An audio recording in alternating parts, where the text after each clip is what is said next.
a 28 ans, c'était dans la nuit du 20 au 21 juillet 1996, quand les miliciens de l'organisation génocidaire CNDD-FDD, aujourd'hui au pouvoir au Burundi, ont attaqué le camp de déplacés intérieurs de Bugendana, où vivaient les rescapés Tutsis de 1993.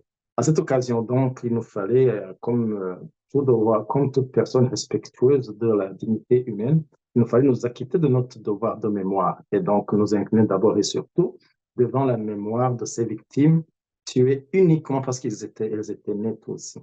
Ensuite, nous avons saisi cette occasion, et c'est principalement cela le message de notre communiqué. Nous avons saisi cette occasion pour interpeller en réalité, pour dire toute notre indignation à l'Organisation des Nations Unies pour n'avoir pas mis en application les recommandations du rapport de sa propre commission d'enquête qui, en date du 22 juillet 1996, avait recommandé en son article, en son paragraphe 496, la mise sur pied d'un tribunal pénal international pour le Burundi qui devait justement juger, entre autres crimes, les auteurs, les actes de génocide qui ont été perpétrés contre les Tutsis du Burundi.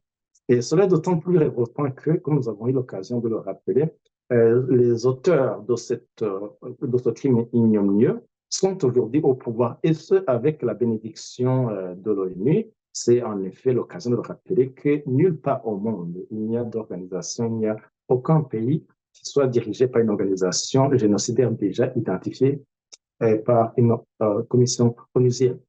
Et cela, encore une fois, nous a poussé à rappeler aussi bien à l'Organisation des Nations Unies qu'aux acteurs burundais œuvrant dans le domaine des droits humains, et que toute personne respectueuse de la vie humaine devait être révoltée à chaque instant par le seul fait d'avoir au pouvoir au Burundi une organisation ayant perpétré le génocide. Et c'est de ce fait donc que nous avons saisi cette occasion pour, encore une fois, dire que si les concernés au premier rang, c'est-à-dire les Burundais, ne se lèvent pas et ne dénoncent pas cette situation atypique, eh bien, ils ne seraient plus indiqué de s'indigner des autres maux, des autres crimes, parce qu'il n'y a pas pire crime que de tuer une personne à cause de son appartenance à tel ou tel groupe ethnique. C'est pour cela d'ailleurs que le génocide est appelé le crime absolu. À l'occasion donc, c'est en troisième lieu, nous voudrions, bien nous avons saisi l'occasion pour enfin rappeler qu'il n'est jamais tard pour bien faire.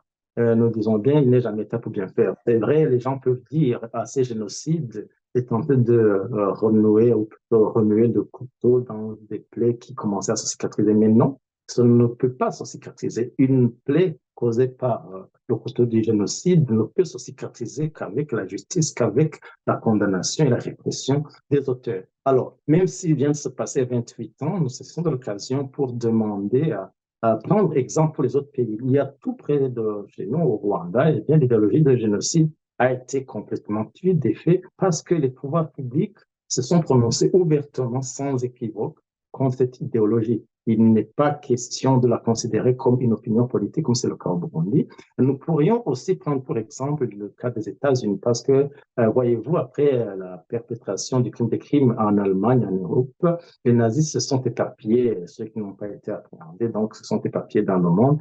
Et donc, je cite l'exemple, nous citons l'exemple des États-Unis, où jusqu'en 1977, on poursuivait, on identifiait dans l'administration publique toute personne ayant été associée de près ou de loin avec le génocide perpétré contre les Juifs. Alors, même au Burundi, il faut commencer, s'il faut balayer, il faut commencer devant notre case, donc chasser du pouvoir, pas de voie légale, vous voyez bien, mais s'il le faut, justement, il le faut. Il n'y a nulle part au monde, en fait, qu'il soit dirigé par des génocidaires, on doit s'assurer qu'ils sont punis.